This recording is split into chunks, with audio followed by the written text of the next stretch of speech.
Hello' মোৰ ছাত্ৰ ছাত্ৰীসকল, আজি মই তোমালোকক আলোচনা কৰিম কেইটামান মোষ্ট ইম্পৰ্টেণ্ট কেইটামান ৰচনা। তো ইয়াত বহুতখিনি ৰচনা আছে। তো ইয়াৰ পৰা তোমালোকৰ হাফ ইয়াৰলি এক্সাম আৰু ফাইনেল এক্সামৰ কাৰণে তোমালোকৰ ইয়াৰ এইখিনিৰ ভিতৰতে তোমালোকে কমন পৰি যাব।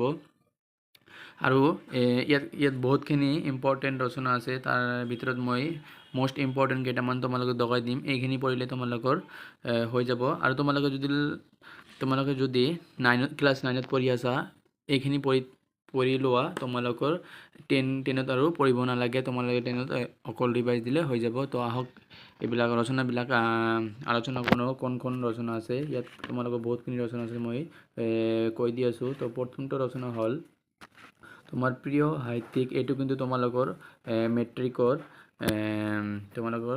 মেট্ৰিকত যিটো ছেশ্যন আছে 2025 আৰু ইতিমধ্যে কিন্তু দিছে। তোমালোকে কিন্তু দিছে কাৰণে তোমালোকে কিন্তু থৈ দিব পাৰে, কিন্তু ৰিপিট হ'বও পাৰে। তো তোমালোকে কিন্তু পঢ়ি ল'বা।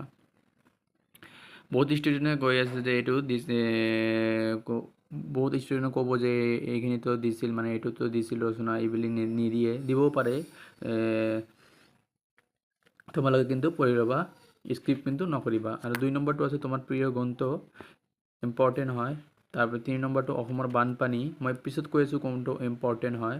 আৰু 4 নম্বৰটো পুথিভঁৰাল, 5 নম্বৰ অসমৰ প্ৰাকৃতিক সম্পদ, তোমাৰ জীৱনৰ লক্ষ্য, 6 নম্বৰটো। 7 নম্বৰটো দৈনন্দিন জীৱনৰ বিজ্ঞানৰ প্ৰভাৱ, মানে দৈনন্দিন জীৱনত বিজ্ঞানৰ প্ৰভাৱ এনেকৈ দিব পাৰে। আৰু 8 নম্বৰটো হ'ল অসমৰ কুটিৰ শিল্প। ইয়াৰ ভিতৰত মোষ্ট ইম্পৰ্টেণ্টটো হ'ল এইটোৱে, প্ৰথমটোৱে। দ্বিতীয় নম্বৰটো হ'ল তোমাৰ প্ৰিয় গ্ৰন্থ। আৰু তৃতীয় নম্বৰটো হ'ল দৈনন্দিন জীৱনৰ বিজ্ঞানৰ প্ৰভাৱ। আৰু চতুৰ্থ, এইটো মোষ্ট ইম্পৰ্টেণ্ট হয়, অসমৰ কুটিৰ শিল্প। এইটো বাৰে বাৰে দিয়ে থাকে হাফ ইয়াৰলি এক্সামৰ কাৰণে। আৰু তোমালোকে কিন্তু এইখিনিও পঢ়ি ল'বা।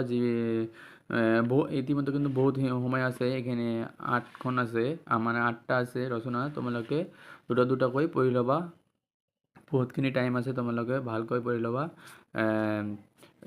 ইয়াৰ ভিতৰত মোষ্ট ইম্পৰ্টেণ্ট হ'ল অসমৰ কুটিৰ শিল্প, আৰু লগতে তোমাৰ প্ৰিয় সাহিত্যিক, তোমাৰ প্ৰিয় গ্ৰন্থ, অসমৰ বানপানীটো তোমালোকে পঢ়ি ল'বা। আৰু ইয়াত দিয়া আছে যে তোমাৰ জীৱনৰ লক্ষ্য, এইটো মোষ্ট ইম্পৰ্টেণ্ট হয়। তো এইখিনিয়ে।